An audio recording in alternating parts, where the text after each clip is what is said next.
Okay, we're live. Good evening. It's Friday, November the 26th, 26, if I can say that properly, 2021. It's been a rather busy day. I'm a little bit tired out. Not because of all the shopping I did, in the fact I did almost no shopping in any way whatsoever. Actually, am I going live? Let me just preview this, or am I going unlisted again? I've done this before. Let's just take a look.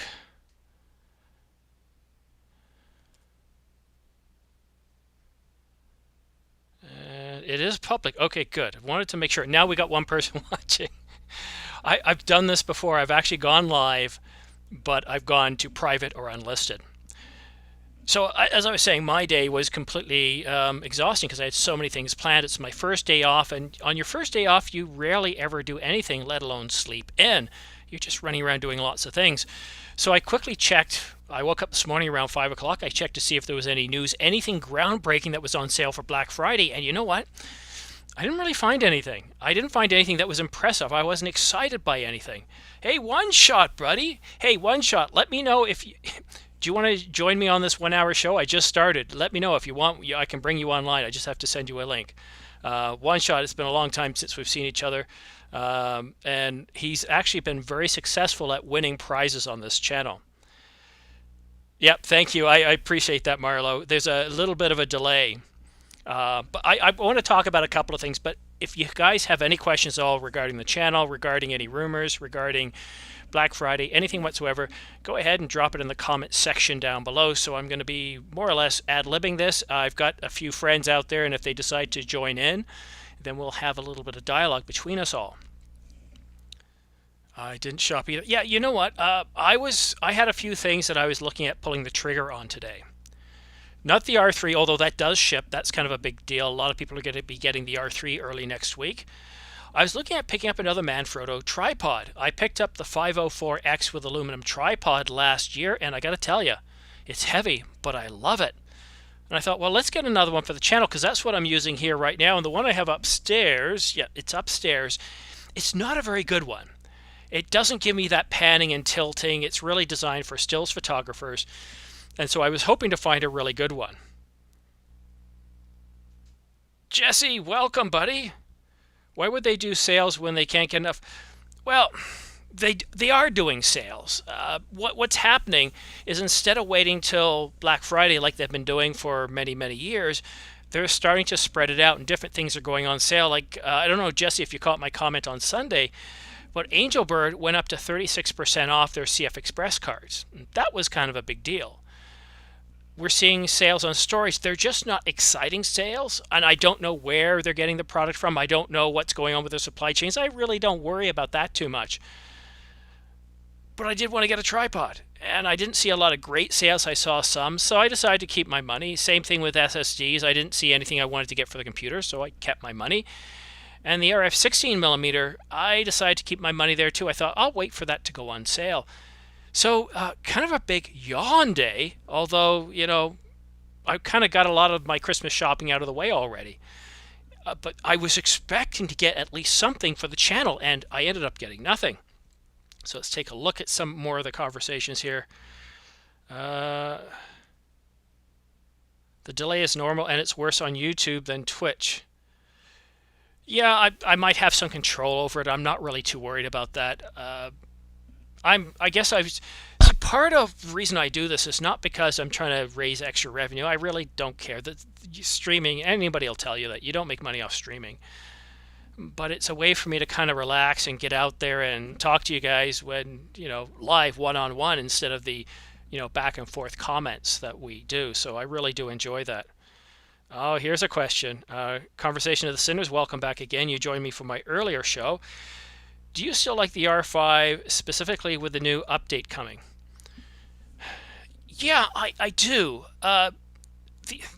See, the R5 has really pushed me to become a lot better at what I do, because the R5 doesn't have any automatic settings that can really help you. You really have to learn things. You've got to know what settings to put in there. It's very unforgiving if you don't know what you're doing, and wow, I certainly had troubles with it when I first got it. There are also some issues and some bugs with it, things I wish they would improve upon. But overall, I just finished wrapping up my 12-month family video. It's an hour and 43 minutes this year.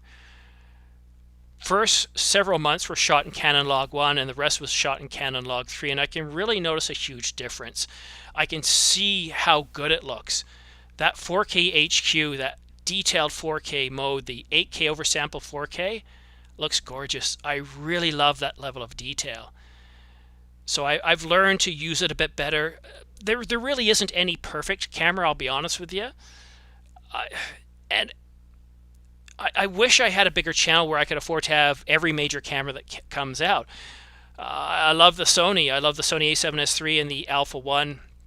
And I'm really looking towards the Z9 as the most powerful stills hybrid camera for the ordinary filmmaker. I mean, 8K 60, Apple ProRes, 422 internal. I mean, that's a big deal. I'm pretty excited about that.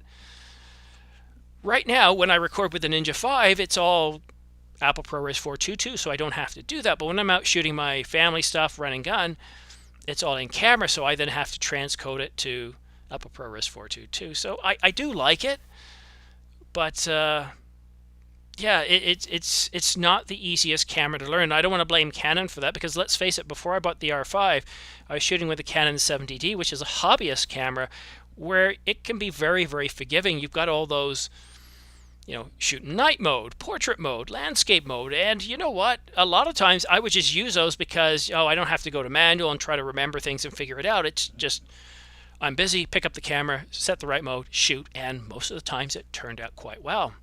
With the R5, you got to know your stuff. It's a professional camera. It's very unforgiving. So I hope that answers your question. Yep. Hello, Nick Ann. Good to see you. One shot. I've been so busy. Just finished up all my wedding videos. Wow. In November, you're still working on them or finishing them up. That's incredible. Day was craptacular. I prefer the term craptastic. But yeah. And it's been snowing here too. That kind of snow that gets on the roads and slows things down, but not enough where you can play with it. Just a cold, damp, windy day. And what's the temperature right now? -3 Celsius, going down to -5. So not the most friendly kind of weather outside. Let's see what Nickhead has to say about the R3. Will the R3 be less than expected if the rumors of the R1 may make an appearance before the Winter Olympics next year in China? I mean, it's very possible. Even now, the R3 to me as a video person is not that exciting. I mean, the R5, I can already do more than the R3 can in terms of capabilities. Now, granted, the R3 is a whole lot better at dealing with overheat, and you don't have a 30-minute record limit. So you do have those advantages, but I've had the R5 for, over a year now. I slapped the Ninja on, and now I don't have overheats, and I don't have record limits. And when I did my run and gun stuff, the overheats and record limits didn't bother me. So if I go ahead and get the R3, for me personally, I'm not seeing any real benefit to me.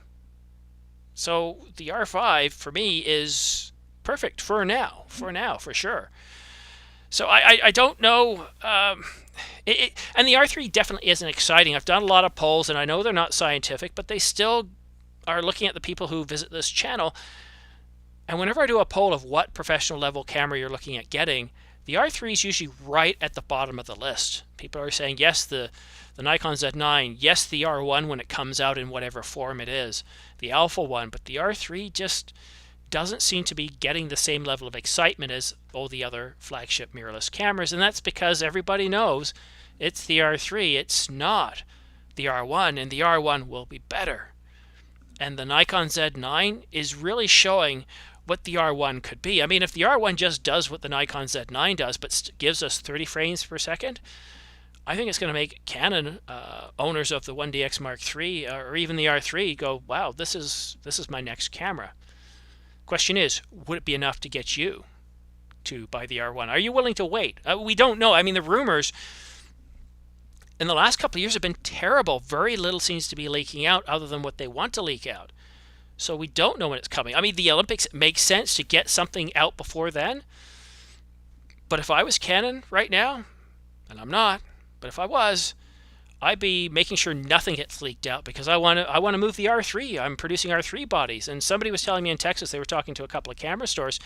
saying that the R5 is going to be restricted because they're changing over production to the R3, expecting it's going to sell more than the R5. So we'll just have to see how that goes. PD are running at 10% discount on their tripods. They're not cheap. I absolutely love mine.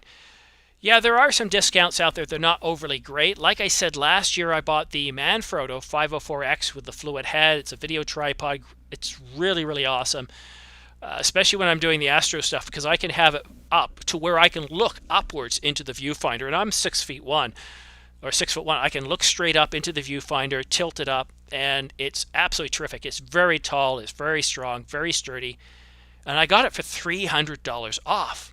It's $860 odd. Got it for $300 off, and that's a huge discount. This year it's not on sale, and the Manfrottos that are on sale, yeah, they're smaller discounts, enough that, you know, I'm gonna keep my money in my pocket for a little longer. I think I already answered that one. All right, so Keith asks, can you mix and match tripod legs and heads? B&H has an open CT2491 legs for $300 when listed for $500, and I bought the Manfrotto 608 used for about 20% off, around $400. I've never done it. I'm not going to say no, because there's probably, it really depends on the size and the tolerances of each one, right? Each head is a little bit different in size. So I wouldn't know. You'd have to find out the measurements, get the specs, and see if the specs tell you enough detailed information to be able to determine if they would link up. But even though you can buy them separately, I generally buy them together, and I would only buy a head separately if my head died and I needed another one, but I don't need another tripod. Yes, and thank you. You're welcome. Yeah, that's right. B&H has almost daily sales. They're going on all the time, and I've been watching that. But in the last couple of weeks, I've seen sales of stuff that you don't normally see, like Angel Bird stuff. You know, you're only going to see that come on sale occasionally, and certain SD cards as well. And when it comes to SSDs, the desktop or for media purposes, this is really the time that you're going to see them go on sale, because I'm always looking to get new storage, and throughout the rest of the year, the sales just aren't good enough. The only drops in prices I see is if they're producing enough of them or they introduce another level and the price starts to move downwards. But over last year, I'm not seeing enough of a sale to get me to want to go out and buy one right now. So what I'm probably going to do is I'm going to take this year's video that I just finished up. I'll remove all rendered files and proxies, delete everything, and then archive it onto either my 8 terabyte spinning disk, which I'd hate to do because then if I have to fix something or move it off, it takes forever to do. Or I might think of getting one of those QVO disks. Now, see, the hard drive is... Well, if I get the 4 terabyte, here's the thing: if you get a 4 terabyte QVO, when you really push them, they pretty well are about the same speed or a little bit faster than hard drives. But if you get units that are under 2 terabytes, they're actually slower than hard drives when you push them. So I'm not a big fan of the QVOs. So I've got about 6 months. Right now I've got about 2 terabytes left on the 4 terabyte. Once I remove all the rendered files. So it gives me about 6 months before I absolutely do have to purchase my next one. So we'll just have to wait and see. All right. One Shot says, I was going to say that the R3 with the overheating is the one thing I'd like. I'm going to wait for the R1. Yeah. Being able to record for 6 hours in 6K RAW, it really is nice. And we know the R1's going to be able to do at least that. We know the R1's going to have 8K. It's no surprise it's going to have 8K. It's going to have 8K 30. And with Nikon throwing down the Z9, they're probably going to do 8K 60 as well. The only question is, will Canon do something absolutely bonkers like give it 8K 120? You know what? Honestly, I'd rather see 4K 120 that's sharper and more detailed than to see 8K 120. What do you think? And here's my thinking. Usually when you're doing 4K 120, whatever your subject is, you're going to blur the background a little bit. You're going to have a little bit of a shallow depth of field because it helps you focus on that subject that's moving slowly. So you're not going to notice a whole lot of detail. You're not going to notice that 8K detail.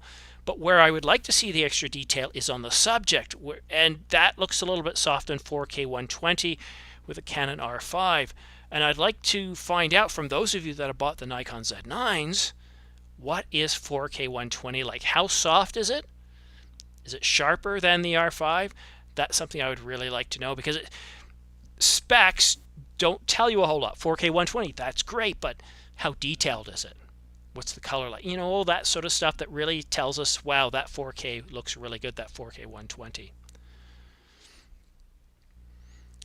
Now, the one thing that's exciting is the R5C. We finally want some definitive specs. Well, as soon as I get them, I'll let you know. Something just came out in, last week, the week before? I've thought about this, and I've talked to the village mayor, and I said, look, you know, for me, I can't see myself getting the R5C today. Now, if this was July last year when I bought the R5, if they had them both available, I'd probably go with the R5C, but it's really hard to see how the R5C is better than the R5 for what I need. Like I said, in the studio, the Ninja 5 is on there, no overheat, no record limits, and I can go, I've got a 1 terabyte on there, so I can go for a long time. So the R5C, for where I'm at, I don't see, based on the specs that we've gotten leaked so far, and they could have other things. What if they do Apple ProRes 4.2 too? What if they put in a slightly better autofocus? What if they do other things, right? If they bump it up a little bit, but from everything I've heard, it's more or less just going to be a video-centric version of the R5. It's going to have the same specs, but it's going to...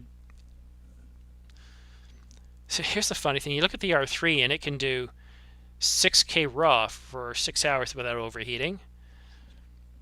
Why don't they just put the R5C in like an R3 body, and that alone would probably solve most of their problems. But putting in an active fan, that's going to help people who live... I keep thinking that, you know, not everybody lives in the cold north like I do. If you're living in the tropics, having an active fan or a fan, which is what they call active cooling, will make a big difference. That'll open up a whole lot of markets for the R5, definitely.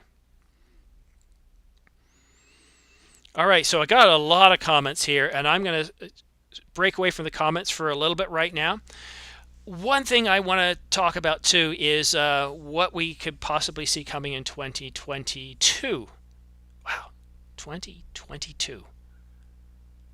I almost said 2020. They go by so quickly, don't they? 2022. Wow, I'm sorry, I'm just, time flies when you're having fun. I said this earlier today. I really think this is going to be Canon's year, because it kind of has to be. We got the R5 and the R6 last year, and those were cameras that Canon had to deliver. Their DSLRs were too old in the tooth.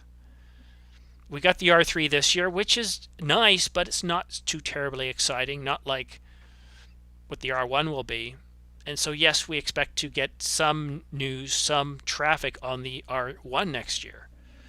But the real story, as much as we love these flagship cameras, isn't at the high end.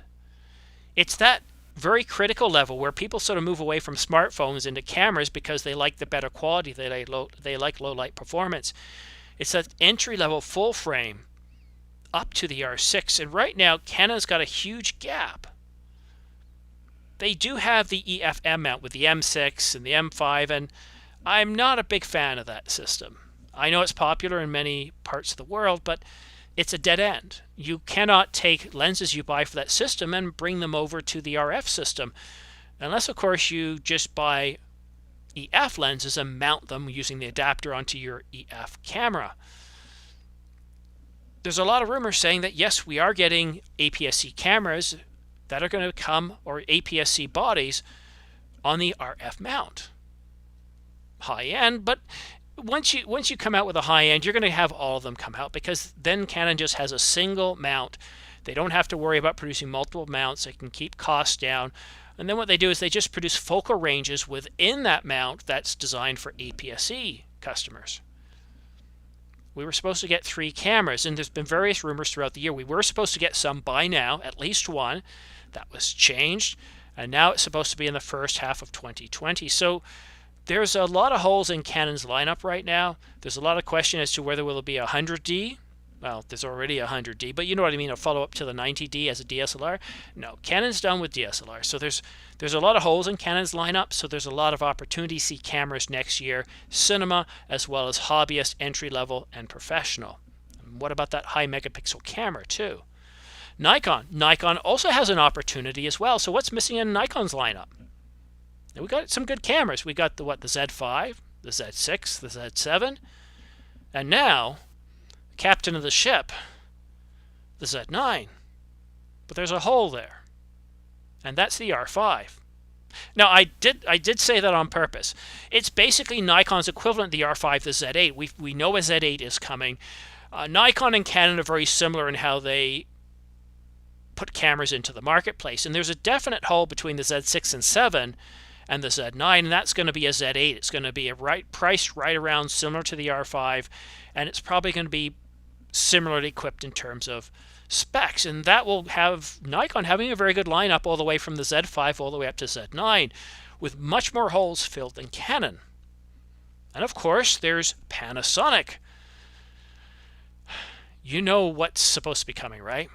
The GH6. We already had it registered.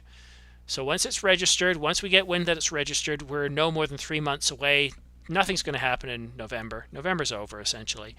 Nothing's going to happen in December. It's leading up to Christmas. Any news will just get, buried. I would look to the second week of January onwards is when we can start. We might start to get noise. And we do get major camera announcements in January. Sony Alpha 1, Canon 1DX Mark III, to name two. So the GH6 is coming. They've already put out a development announcement. They did say at their last conference, or their keynote, where they were going to talk about it, and they said, yeah, it's not quite ready yet. It's still in development. So January at the earliest on that one. And of course the question is, my question to you, is it too early to get an update to the S series, the S1H, the S1, or the S1R? 2 years? I would normally say no, but considering how the market has moved, yeah, I would say they're ready for an update. But the real big question everybody wonders, whether you have one or not, is what are they going to do with their autofocus system? Are they going to finally move to something like phase detect? Or no, they're going to stick with DFD, contrast detect autofocus, or depth from defocus autofocus, and continue to improve upon it. We'll just have to wait and see. And of course, Sony, what is Sony going to do? They've done a lot already. We've got. I know what Stop the FOMO would like to see. He would like to see a cinema version of the Alpha 1. I haven't heard anything about that. And Sony's very good at not leaking information, so I'm curious to know what they do. What else? OMD. Yeah, this was the year where we're supposed to get a WoW camera or announcement of a WoW camera, and then all of a sudden crickets chirping. So both Panasonic and OM Digital, to me, really kind of built up a lot of hype and then just kind of let things sizzle, fade away a bit. Not a whole lot there. All right, let's go back to look at some of your comments, because I want to stop talking for a little bit. Rumor has it an S1H update that has 8K 60. Do you mean like a Mark II or a firmware update? I would think like a Mark II. It probably doesn't have enough processing power and everything inside, enough RAM and everything to be able to support 8K 60, but let me know what you think in terms of that. I haven't heard that one myself. I feel like Canon needs to go to a 1.5 crop like Sony when they released the first APS-C body. Well, we'll just have to wait and see. Canon's always been a 1.6 times crop. They could change it. Let's just wait till we get the camera at this point. A lot of people like the 7D, and we'll just have to wait and see what they come out with first. Seems to be that Canon's all focused on let's deliver the high-end cameras first, where we make evidently most of their money. So we'll just have to wait and see. Messages from Marlowe to One Shot. I think I'm going to be an oddball and still hope for a Canon EOS R Mark II. Yeah, I really don't think that's going to happen, and let me tell you why. From everything we've heard, talking to Canon Rumors and talking to Craig, who's the editor and owner of Canon Rumors, in his discussions with his sources, we're not going to get a direct follow-up to either camera. Canon is going to come out with a camera that's $899. It's an entry-level full-frame mirrorless camera, but it's not so much going to be a successor to the EOS R, because they're going to do some things that might make you squint and go, what? Such as removing the EVF. That could be a potential add-on you can buy on later, so it drops the price a little bit. They're trying to make it more entry-level. And the EOS R, here's the thing with the EOS R. I've always thought that the R6 is basically the EOS R Mark II, because if you look at its price point of both cameras when they came out, they're pretty well lined up in terms of price if you take into account inflation. But I still think there's a big hole. I do believe there's going to be a camera right between the R6 and the replacement to the EOS RP, and that would price it right around $1,500 to $1,800 US. And it's going to be mid-spec between the R6 and the EOS R, and to me that could potentially be the top-selling camera. But Canon made some decisions with the R6 that has me scratching my head a little bit. You don't have unlimited 4K. You have overheating at around 40 minutes or so. And granted, the 4K is oversampled 4K, but still, video-wise, the R6 doesn't come across that impressive to me. The R5 casts a long shadow over the R6 when it comes to video. The R5 is so much better, so much more capable. Now, when it comes to stills, whoops, got to be careful there. When it comes to stills, the R6 is a tremendous camera, and it's right up there with the R5. It's very, very capable. So I kind of wonder what Canon's going to do with, and I'm kind of worried about what Canon will do with the cameras that come in below the R6, because already the R6 isn't that capable in my view. Will they come back with like a 1.6 times crop in 4K? Will they come out with soft 4K? I don't know. I really don't know. I'm kind of worried. I'm kind of worried about that one. 480 frames per second in 1080. Yeah, personally, I love it. I would like to see sharper 4K I'd like to see sharper 4K 120 frames per second.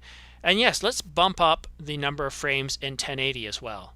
I think that would definitely be useful, especially if you're doing certain things with macro. Boy, would that be a lot of fun. But at the same point, here's the thing.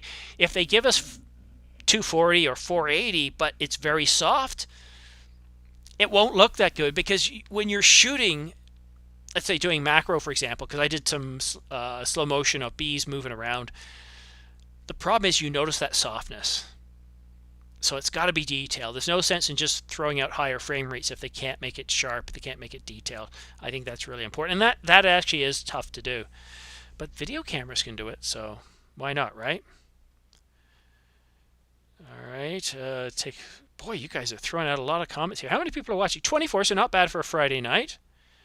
And we're going to go for probably another 20 minutes or so here. Will we see a Sony a7R5, and what do you expect from it? Oh, Sony's really hard to predict. I mean, it's definitely something that we can expect to see coming. But I'm see, I think Sony's entering a new stage now. Sony is no longer the new guy to the market, the underdog. They're no longer coming in and selling cameras for $600 less than the competition. I mean, the a7 III was a perfect example of a camera that hit hard, did a very, very good job, and was $600 less than the competition. Now, the a7 IV, well, it's right the same price as the Canon R6. It's a big jump, and that's what Sony's way of saying, look, we're here, we're just as good as the competition. So as far as pricing goes, I wouldn't expect the pricing you saw with the a7R IV. I expect it's going to be quite a bit more than that. But in terms of the capabilities, while the a7 IV is quite a bit better than the a7 III, Sony did make some decisions in my mind that were a little bit odd, especially when they were pricing it the same as the R6, for example. And what I thought was a little strange is to limit it to 10 frames per second electronic, when the R6 could do 20, but also when shooting RAW, you were down to about 5 frames per second. And that kind of limits you in certain scenarios. So I was surprised by that. I didn't really expect that. I thought, oh, they're definitely going to do around 20 frames per second.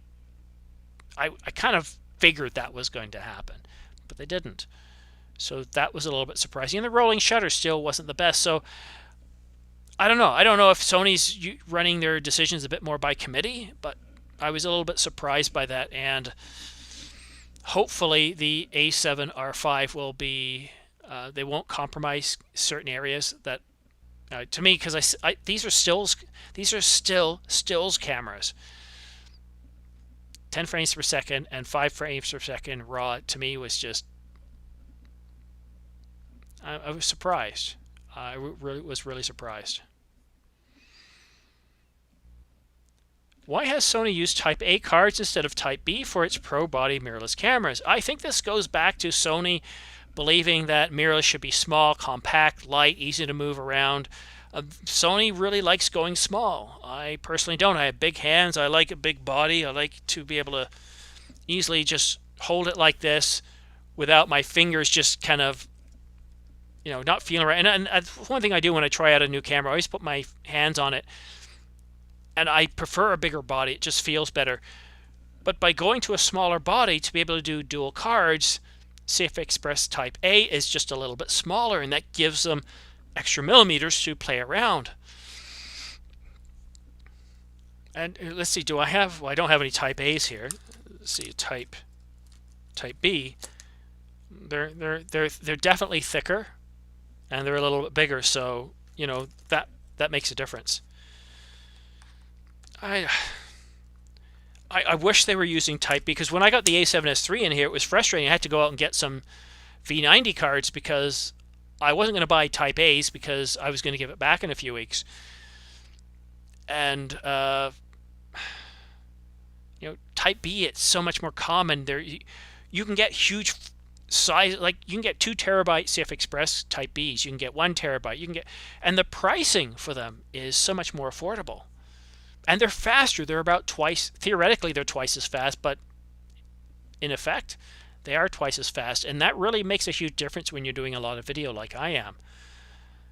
It's one of those things where I wish Sony would just kind of, let's not focus on being super small, because especially when you put on some of the lenses like the 24-70 and some of the other lenses, being a few hundred grams lighter at the end of the day doesn't really matter. In fact, the professional bodies being heavier, I kind of like it because it's a little bit easier to balance.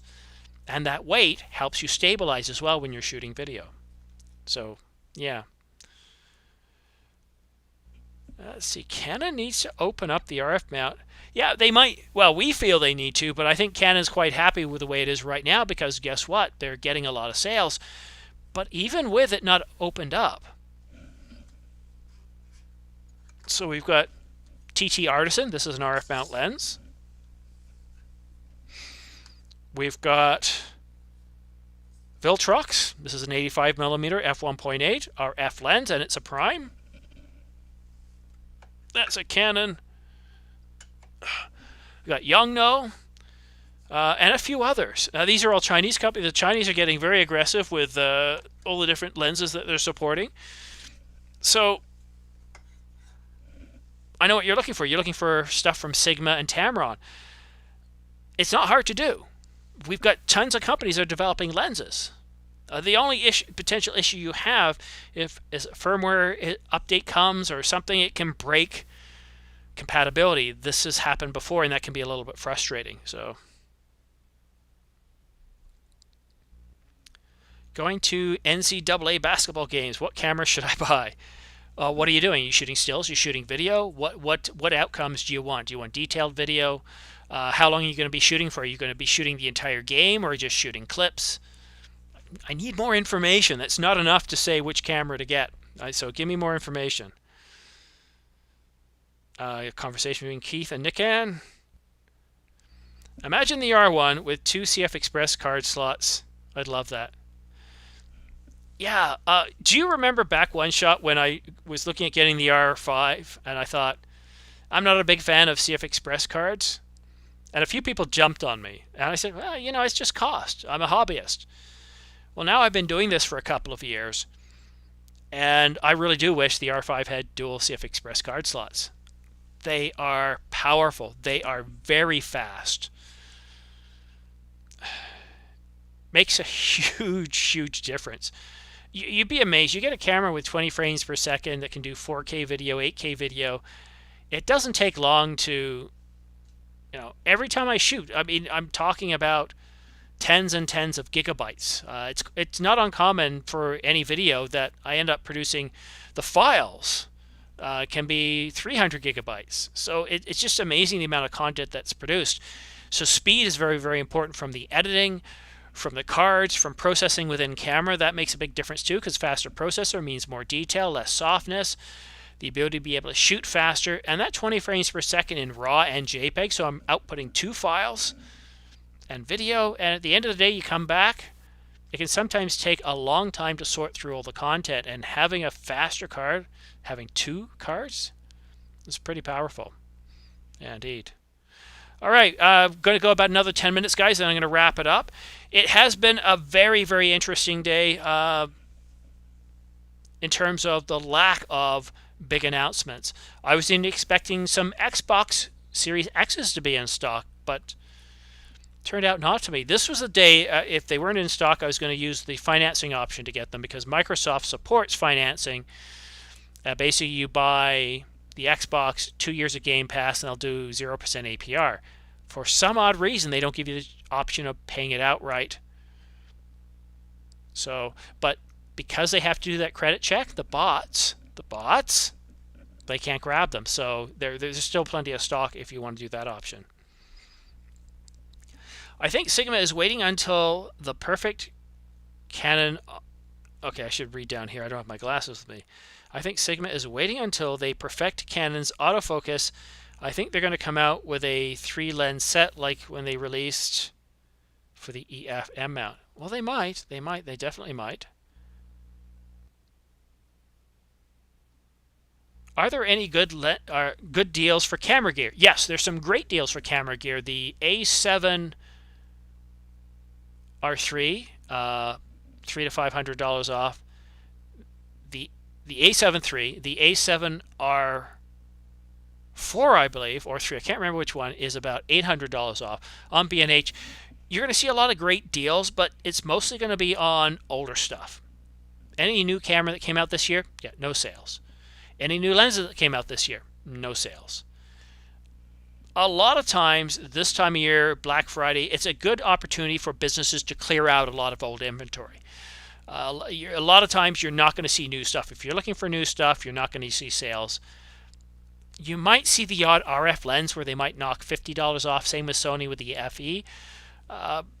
What I was able to do with my local camera store here in Toronto through Patrick is whenever I buy stuff from him, he always gives me a discount, whether it be the R5 in the height of its demand. He's always offering me discounts, and that's one of the advantages of going through your local camera store. I love when you guys buy from B&H using my links because I get 2% back to support the channel, but I also love it when you support your own local camera stores, and you'd be surprised at how many of them will just say, look, we appreciate your business that you're not going to these big stores here. We'll knock $50 off. We'll knock $100 off. And, I've probably saved enough over the last 2 years, saved over $1,000 with my local camera store. And that adds up. It really does. You should do a show called Monday Night Raw Photo Hour. Yeah, I'm not a photo guy. One thing I was thinking of doing tonight, and I probably don't have enough time to do it now, is I was going to show you my grading process. I was going to open up Final Cut, and what's this here? I see. Is somebody pinging me here? What's going on?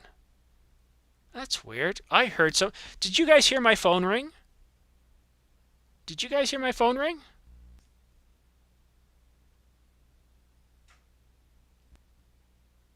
I definitely think I heard my phone ring. Hey, James. Hey, what's going on? Thanks for joining the channel. Guys, this is James Jackson from James Jackson Films. James, I've just been rambling on talking about all sorts of sundry of stuff, and how have you been doing? I'm doing good. I know we've been trying to get. I know we've been trying to sort of catch up and talk about these Black Friday deals. Actually away from. I'm actually away from my studio and I'll use my usual equipment with family. I've kind of sort of snuck away to one of the other rooms, but yeah, I've just it's just been a lot of family activities with me. How about you, Simon? Today's the first day of my 5 week vacation, so I did a lot of running around, so much running around. And silly me, and decided to sit down and play my new Far Cry 6 on the Xbox and hang out with my son. I decided to do this for an hour. Kind of odd, Oh, right? yeah. I was thinking about trying to. I know it's not my usual quality. So I brought it and I tried to set it up and connect it, but I didn't necessarily have everything, and I tried to do it in other ways. But I was just like, you know what? Let's just go with the old fashioned. Uh, find a good place for good lighting, and just go iPhone with this. Sometimes simplest things in terms of certain situations is the best. You can tell I'm a little bit rusty too because I can't find the graphic for having us side by side. I can only find the three-way. It, it's going So, what deals have you been talking about uh, lately? Well, you know what? The big deals I've been putting out there have been through my community forum, where Sunday it was Angelbird, but nothing exciting. It's been kind of a letdown. Like last year, I got some great deals on storage. I got a couple of lenses, but this year, Yeah. I kept the only thing I did buy today is I bought two things: Far Cry 6, and I bought a month of Ecamm so I could do streaming. That's Mhm. the limit of the exciting purchases I made today. Yeah. I haven't done any purchases yet, though some of the purchases that I'm looking for, I doubt they're going to be on Black Friday, or the ones that I want. The ones that I did see that I found interesting there was a couple that I saw on B&H. Um, I think the Sigma 16 was one of the more interesting ones. The one I think that I found the most interesting, even though it's something that you don't think about, but it's like, you know what, that actually is a good deal, which was I think a 2 terabyte let's see hard drive for like $70. Yeah. So I was like, okay, that's a pretty good deal. It's those little things that you don't really think about. It's not something Which one as was it?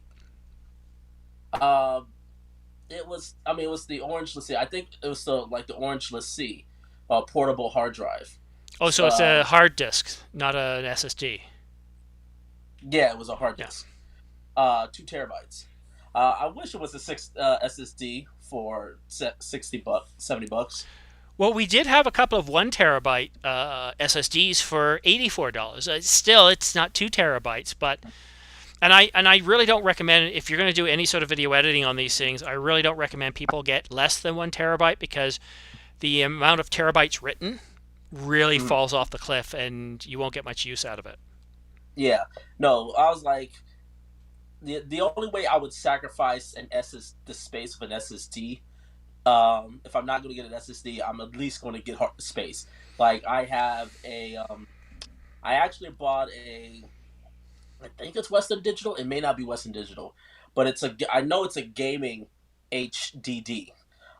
It's definitely slow, but it's slower than some of my newer stuff. But it has 8 terabytes of storage. Hmm. So to me, it's like I'm just doing it as like my backup along with my cloud backup. That's the I'm like okay, at least I got that there. My main like storage unit for like editing is G Drive 1 terabyte SSD. Oh, so I just use that as my main port for editing, and then everything else I just store it onto a hard drive. You know what I'm thinking of getting? What's that? The Angelbird 4 terabyte AV Pro. Oh, So, about a year ago, I looked at that and I thought, oh, $2,300, that's expensive. And I didn't dig deeper. I just thought, oh, I'll get the Samsung. But I've gotten a little bit smarter in my extra 12 months, and I dug a little bit deeper. So yes, the Angel Bird has an aluminum case and it helps dissipate heat and all that stuff, and they've got a lot of great technology. But I was trying to figure out, why is it many multiples the price? Well, I started digging deeper. Now the Samsung 4 terabyte Evo 870 has 2,400 terabytes written as its life cycle, so it can go 2.4 petabytes. Do you know how many terabytes that the Angel Bird AV Pro can do? I'm actually don't. I'm not even gonna try to take a guess and give an answer. So I'll just say 42. Close, 36,000 terabytes. Okay. So, you divide 24 into that and you realize, okay, so the big advantage is, like with me, I basically, if I do big projects, at the end of the year, I stop using that SSD. I archive it because, I don't, I've gone through at least half of its life cycle. And so I'm thinking of like, oh, that'd be great. I can use the same disk for about 5 years or 6 years, and probably ends up saving me money. But I'm tired of this every year. It's like, oh, I need another 4 terabyte. Oh, I need another 4 terabyte. Yeah. Who would? Yeah. Who would have got? Yeah, I didn't think a Hitchhiker's Guide to a Galaxy reference would get me close to the number, but but I see Jesse's comments. Jesse's comments. Like, yes, I know. NAS is something we should probably look into, but I know at least for me, I tend to travel a lot, even Yeah. when I'm sitting, and for me, just it just makes more sense for me to just have something that is a workable hard drive and then store it. Because the thing with me is I basically back up everything to my cloud drive, which is unlimited anyway. I Hmm. don't have to space. I have a Google Enterprise Business heart service, and they're unlimited. So I just always store everything there, all my raw footage there, and then I just have another hard drive that I set that I well, as a secondary as well, and then I just use my G drive because that is just I'm always like traveling. That's the reason why I use a laptop instead of a desktop because I'm always traveling. I'm not a big fan of RAIDs either, and I get them. I used to have one. But there's the travel aspect, but there's also, it still doesn't provide you with a backup. If a cable goes or something goes, you can lose everything. Mm. And I've had that happen. I've had a RAID or RAID just completely just go on me. Whereas with these drives, what I do periodically throughout the month is I just copy it over to something else, and I provide an actual redundant copy. Mhm. I'm not a big fan of RAIDs at all. I used to be, but the problem is people will tell you a RAID doesn't provide you with a backup. It just provides you with fault tolerance. Yeah, And I think if I was working with a decent crew in terms of post production workflow where more people had to get access, then that would make sense to me. But since it's just me, you know, it's to me, yeah, I agree with you about that. There's just you still need secondary backup. So if I'm going to look for secondary backup, I I would rather do that than like use a hard drive like a cloud service than um, than just a series of uh, RAID arrays. agreed. Justin got back to me. He was asking what type of camera he should get for shooting basketball games, and he's primarily doing stills. He wanted to know what camera to recommend, and this is one of those questions where it's, tell me what kind of lens you really want, since I know you're doing stills. Does Canon, can you find the same lens on Canon, Nikon, Sony, or Panasonic? Because this should all be, wow, I can't speak. Well, we got about 12 minutes left. What I'm trying to say, it's all about the lens and the capabilities of the lens first and foremost. You do want to have a camera that has more than 20 megapixels, I would think. That gives you some ability to crop, although 20 megapixels would be what I consider the floor. So all the flagship cameras will do, the R3 will do, the Canon R5 will do, and the R6 might just barely do it for you at 20 megapixels. But it's the lenses that make the most difference. So what I would do is find some lenses that really get you excited and see. Yeah, it might be one, it might be two, it might be three, but find the lenses you're really excited about, and that will help narrow down what camera you should get. Don't let the camera body drive you. Let the lens capabilities drive you, especially if you're shooting stills at a basketball game. Yeah. Yeah. At the end of the day, it's going to be the lenses. Now, obviously, if you're doing a basketball game, you're probably going to go with more of the standards and telephotos shoots. Um, and then you'll probably need something fast because you don't know the lighting conditions of the building that you would be in. Yeah. So, I mean, after that, it is like he said. I agree because everything comes down to the lenses. After that, to me, whatever body fits it. So, and what fits your budget. Because honestly, all these cameras are really great right now. Whether if it's stills or video, um, all these cameras great. To me, it's sort of just it's now gotten specifically to what what lens, and then what camera works for you. Thanks for the super chat, Yusuf. Talking about sales, 128 gigabyte SDXC UHS2 cards from Lexar on sale at Amazon. Their V90 cards, 99 instead of 189. You save $90. And that's one of the things I've been saying all day. Is some of the best deals we've seen has been on storage, especially when it comes to, like on Sunday, Angel Bird. We're dropping prices 30 to 36%. But yeah, everything, especially starting Thursday and continuing to today, there's still a lot of sales on V30, V90, V60 cards, CF Express, SD Yeah, cards, micro SD cards. They're all on sale. yeah. All I will say is, Yusuf, be careful with Lexar SD cards because the thing with them was even though they had things that they were certified categorized, there were certain cards that they batches that they made that did not meet what would be deemed the speeds that they were working for, but they never upgraded or changed them to what they should be. So it's kind of a bit of roulette. Because I've had cards from Luxar that were V90, and they definitely didn't handle the speeds that they said they should. So, I'm yeah, it's definitely sounds like a good deal, but I would also say be very very careful in regard to that. Yes, and I actually have one. It's a 1 terabyte SD, which I just use as my backup in my R5. So I record video to both cards, but it's a backup just in case. Our last question tonight I'm going to take here is, can you shoot a city night shot with an R5? Well, definitely with the R5 and the 24 to 70 RF. Whenever I'm shooting in low light, I like to have a lens that's pretty wide open. I like to be able to shoot as wide open as I can, but not always.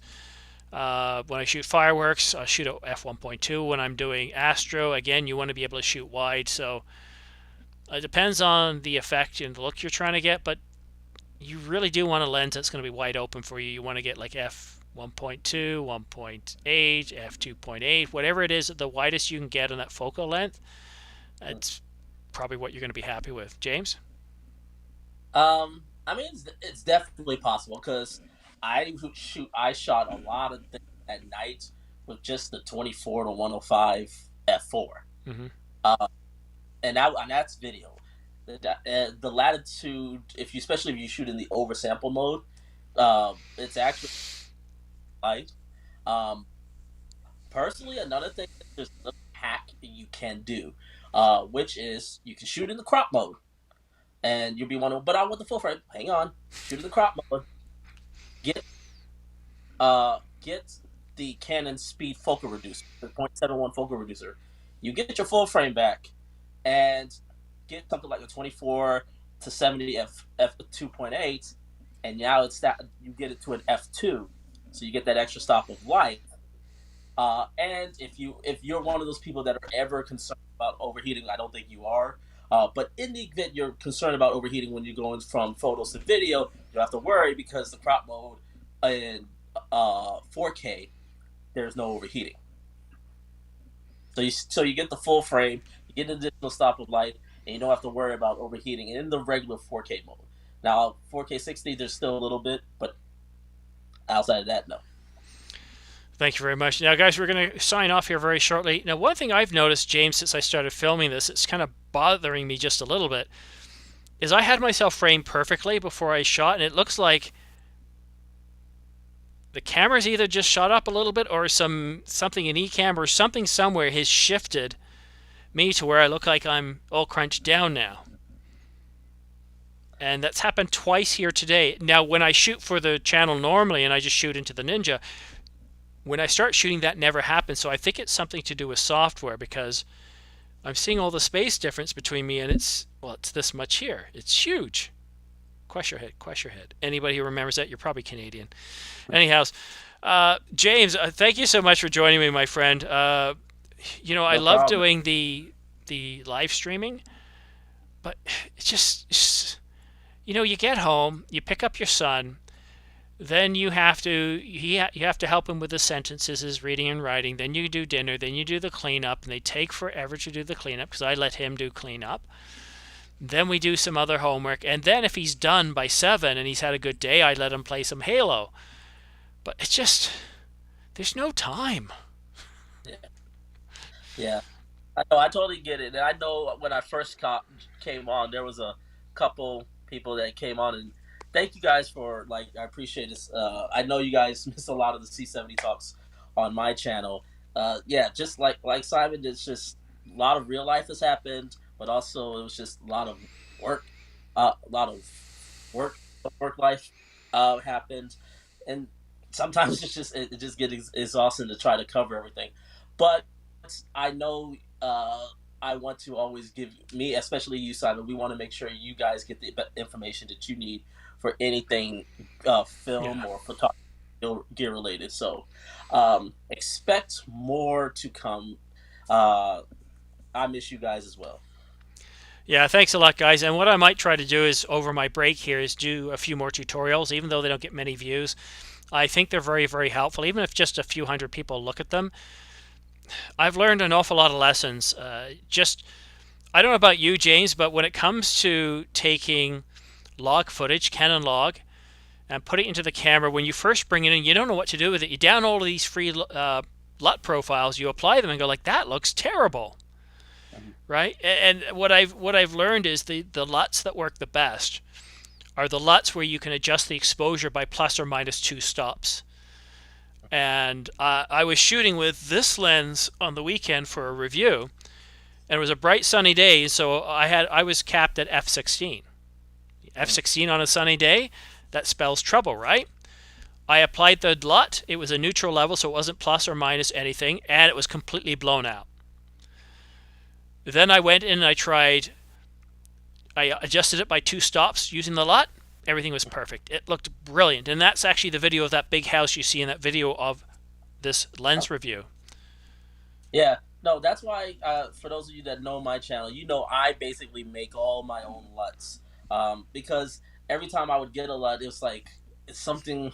Especially like I know a lot of people love the Canon LUT that you can provide. It's just that's contrast to me with my liking. So I just make everything. One of the things I at least I do with my LUTs. I don't know if you ever seen any of mine, but one of the things I always do is I just drop that LUT on every single different types of scenario that I throw at it. So I'll throw it in a shot that I did at night. I'll throw it in something I did midday. I'll throw something sort of in the evening, different temperatures, and see how does it look like how is it something that it looks like how I would somewhat look when I shot it. Mm. And those are the ones that I always make sure that okay, these are good. And I think that's why my R5 LUT has been probably my most successful LUT pack of all of them because I just made sure that whatever situation I put them in, they give you a great starting background. Yeah, and that's important. Once you start to understand how LUTs work, things start to turn out a whole lot better. I've struggled. I still struggle with Canon Log 1, but when it comes to Canon Log 3, I'm and I you don't need a LUT. You can grade it manually. You can do everything with color wheels and all sorts of other tools, but I find that the LUT saves time, and I do love playing around with it. But now I'm able to get in there, do things really quickly. Oh, that's overexposed. Let's adjust this, and everything looks great. But Jesse made a comment that says your issue is that you're not using DaVinci. I agree, Jesse. You need to. If you're not using DaVinci yet, man, you need it. Because they have done some major updates with that 17.4. Uh, especially with the Aces. Aces, like if you want something where you just want something that looks great, really quick, their new Aces transform through 1.3. Mwah. yeah, but the Chef. problem I have is I've got all my stuff in Final Cut archived, so I'm kind of locked into that. Unless Final Cut does something silly, I just pray that, because I know that DaVinci is really really good with those tools, but you know what it's like when you're trapped into a system, right? You're Yeah. Well, anyways, guys, I've got to break away because it's 8 o'clock now, and I got to take care of my son. Got to do some bedtime stories and get the kitchen clean in time for my wife to come home. But thank you so much for joining me once again or twice again here on a Friday. And James, it's always a pleasure having you on the channel. Love talking with you, buddy. Thanks, everyone. Have yourself a great weekend, and if I don't see you soon, have yourself a great Christmas. Although I'm pretty sure I'll see you before Christmas, right? Thanks for dialing in, guys. We'll see you again soon. Can't believe I said dial in. That doesn't make any sense, does it?